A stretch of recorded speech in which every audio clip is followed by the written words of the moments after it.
Assalamualaikum warahmatullahi wabarakatuh. Salam dan bahagia. Kami dari kelompok 9 kelas A2 akan membahas tentang Capital Investment Education.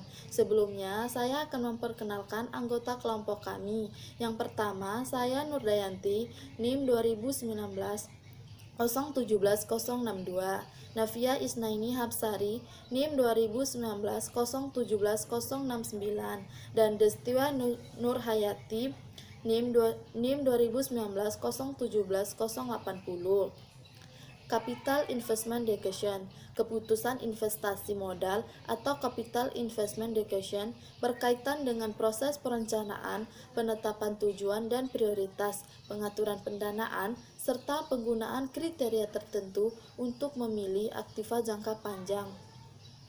Selanjutnya, jenis-jenis keputusan investasi modal.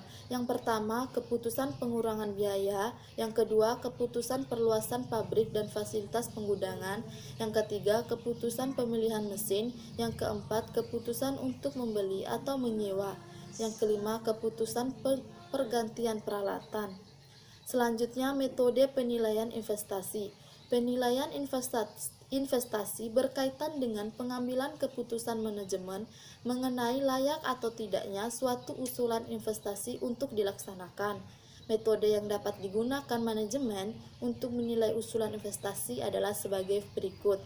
Yang pertama, payback. Yang kedua, average return on investment. Yang ketiga, net present value. Yang keempat, discounted payback period. Yang kelima, internal rate of return. Yang keenam, modified internal rate of return. Yang ketujuh, profitability index. Yang ke-8, economic value add.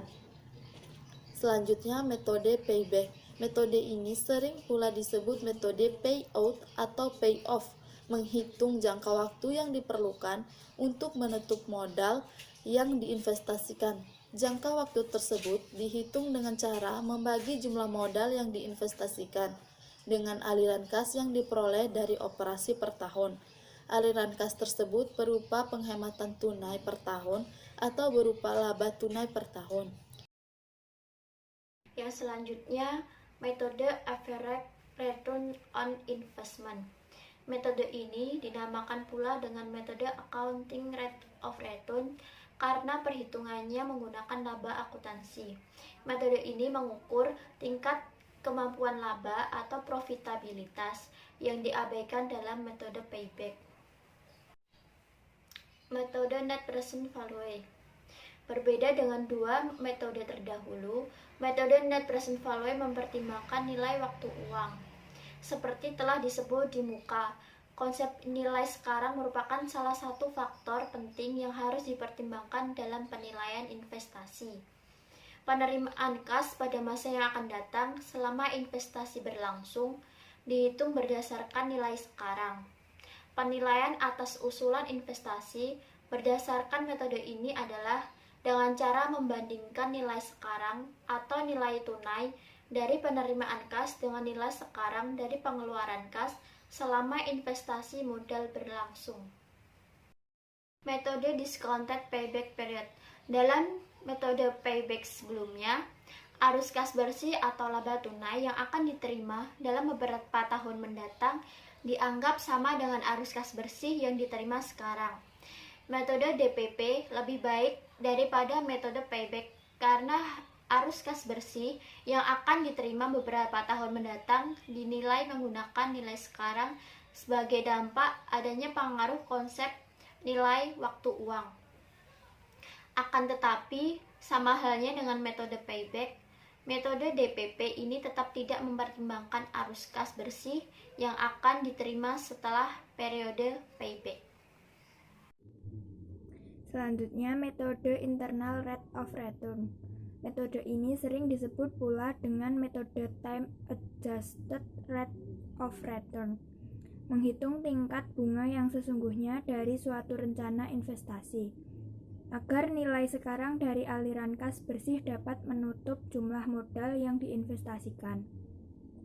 Dengan perkataan lain, metode ini menghitung tingkat bunga yang dapat menyamakan nilai sekarang dari investasi dengan nilai sekarang dari hasil investasi tersebut, atau tingkat bunga yang akan menyebabkan nilai sekarang bersih sama dengan 0.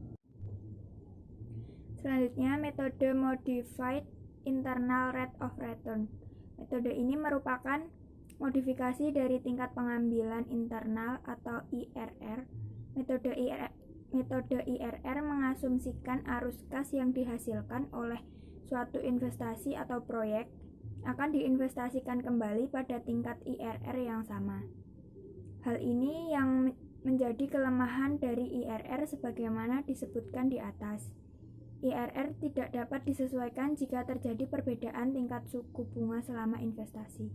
Yang selanjutnya, metode Profitability Index. Metode ini merupakan variasi dari metode Net Present Value yang telah diuraikan sebelumnya. Oleh karena itu, Profitability Index dihitung berdasarkan data hasil perhitungan metode Net Present Value.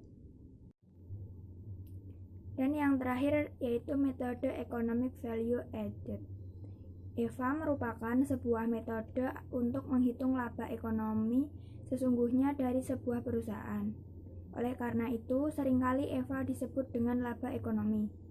EVA didasarkan pada sebuah ide bahwa sebuah bisnis harus mampu menutupi biaya operasi dan biaya modalnya.